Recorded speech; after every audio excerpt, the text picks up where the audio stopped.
Hello there everybody, welcome back, and today this video is going to be a little bit different because usually when I see a movie I like to just get the movie review out for you, which in that case the new movie was Gun Maverick, or sorta new. It's been out for about 4 weeks now, but given as how it's been out for a good amount of time, and instead of just doing a normal review, which a lot of people have done of this movie, I wanted to do something a bit different. So in this case, since this is a sequel to the original Top Gun from 1986, I thought I would do a double feature where I discuss both movies, and I just want to give it a go. So here we go. I'm going to talk about the original first, give my rating, and then I'll move on to the sequel, and then we'll go from there.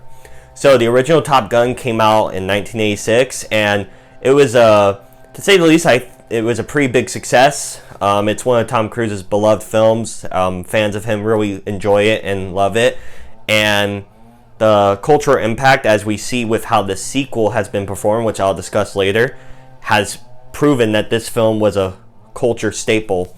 So what made the movie so good though, and does it hold up? Well, the film is about aviator pilots who, fly in the military, and there's this school called Top Gun where the best of the best go to enhance their skills and abilities and all sorts of stuff, and that's where Tom Cruise and his buddy Goose go to. And there's a bunch of other people that are in the cast as well, and it's just them doing missions and stuff. And while all that goes on, of course, since one thing about 80s movies is they're kind of predictable, and there's like this really nice looking lady who is the instructor in the class, and obviously he tries to become a thing with her. So you have like a romance story going on there, along with like manly camaraderie, and you have it just is a big cheese fest in all the right ways, because the movie had great music, check mark there for the 80s type of movie. It just looks and feels like an 80s movie in all the good ways. The hairstyles and how everyone dresses it's just such a fun movie. It was one of those movies I'm watching, and there's some serious moments and stuff that happen in the movie, of course, like what happened with Goose and stuff, but it was just such an enjoyable movie, and I had a really good time watching it. And it just this was my first time watching it, so I've never seen it before, obviously, before just a few days ago, and I thought it was really entertaining. Of course, the song Danger Zone is great. The visuals and stuff, like the fighter jet sequences, they could be considered a little dated, naturally, but I thought it was really cool to just watch. And like, the movie doesn't rate as high for me because I was watching and there were parts where I was just getting kind of bored and kind of zoning out. There were parts like that, to be fair. And then upon seeing the sequel, in my opinion, blew it out of the water, like, in every way. But it was an alright movie. There isn't really that much more to say on it. It was just like, you can understand why people loved it and raved about it when it came out, but there isn't really much more I have to say on it. So those are my thoughts on Top Gun. And what was interesting though, before I move on, is this movie, Top Gun, the original, I was shocked to see, because I thought it would be beloved by everyone, but the reviews are negative. It has like a rotten on Rotten Tomatoes, which means critics didn't really care for it, and I was shocked to find that out, because I thought everyone loved this movie. But that's where I digress with Top Gun. Now moving on to Top Gun Maverick, which has been delayed many times because it was supposed to come out, I believe, in 2020, but they kept delaying it due to, the pandemic and everything being hoopla. And we finally got the release date because Tom Cruise was adamant. He was determined to keep this thing in theaters, not going on streaming. He did not fly a fighter jet and bust his ass just to be on a streaming platform where it wouldn't make as much money or be as well known to audiences.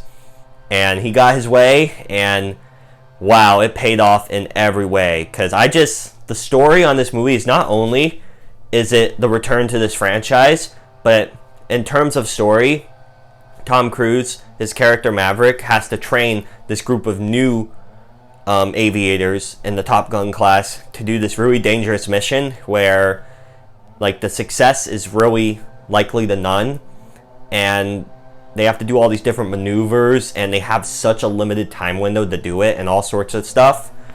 And that alone gives you a chance to see cool fighter jet sequences flying around, different type of, the mechanics and stuff with that. But also when it comes to the story, like emotional story, is Goose's son, his wingman, his friend who died in the original, Rooster, it resents him and hates him for what happened to his dad and all. And so there's something there that they have to work through and all, and it's really great. And there's even another love interest, of course.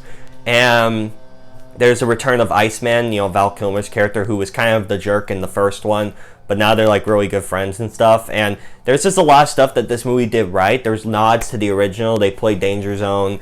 The opening sequence is identical to the original. And it was such a well-made movie. I was just blown away at how much I was enjoying this movie, because the first one was meh for me, but this second one just really kicked it up a notch. Even all the side characters, because the side characters in the first aren't as memorable, I feel, but this one I feel like they all have their moment to shine.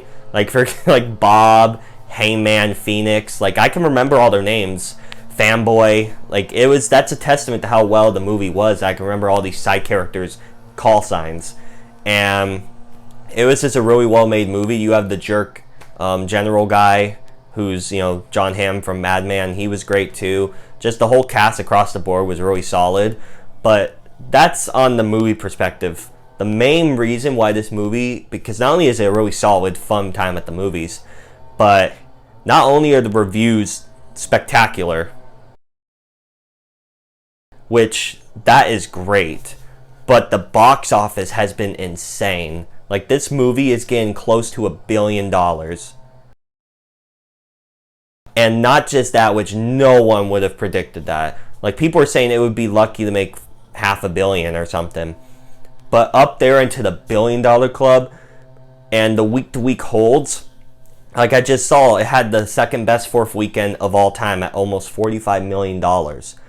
That's $5 million under the Pixar movie Lightyear that just opened up, and it almost beat it in its fourth week. It's unheard of for that to happen, and it's just crazy how the week-to-week holds are. The movie is really connecting with audiences. People love it. They want to keep seeing it over and over again, and it's great because Paramount has had a phenomenal year with this, Sonic the Hedgehog 2, The Lost City. Like, all their movies that they've been putting out, I don't think any of them have really flopped. They've all done pretty well to just stand out blockbusters like this has proven to be. And that's great for them because they've been struggling for so long, for like the past couple years. And this movie is like the little movie that could, really, because it just solidifies that people, what this movie brings, because you haven't really seen a movie like this in a while. It just has that sense of, manliness and, great storytelling in this type of setting. I don't know, I really enjoyed the movie. It was entertaining to watch. I was amazed at how well it's performed, and it's truly a really good movie to watch at the movies.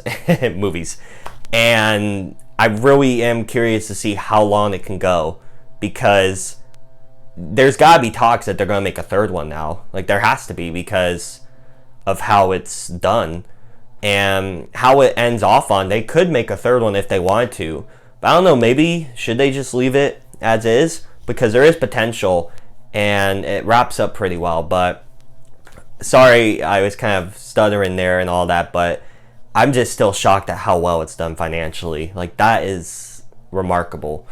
But those are my thoughts on Top Gun Maverick. Again, truly great movie. I was shocked that I would give it that rating because it checked every box for me that I like a movie. It has a great story. It had great score, great music. It had an emotional core to the movie's values in the center. And just without all that stuff aside, the fighter jet sequences are really solid. The action's great. And it's a testament to movie going is really back, because people have been saying it's not back, even though you've had other movies like Spider-Man and all do really well. People keep saying it's not fully back. It's fully back if a movie can perform like this. Okay, it's back. But anyways, what'd y'all think of these movies, and how'd you like my video format here? Do you maybe want to see more of this down the road or something. If so, let me know down below in the comment section. And hit the subscribe button and the bell as well to get notified on when I upload. Again, thank you all so much for watching. It means a lot to me. And I'll catch you all later. Bye.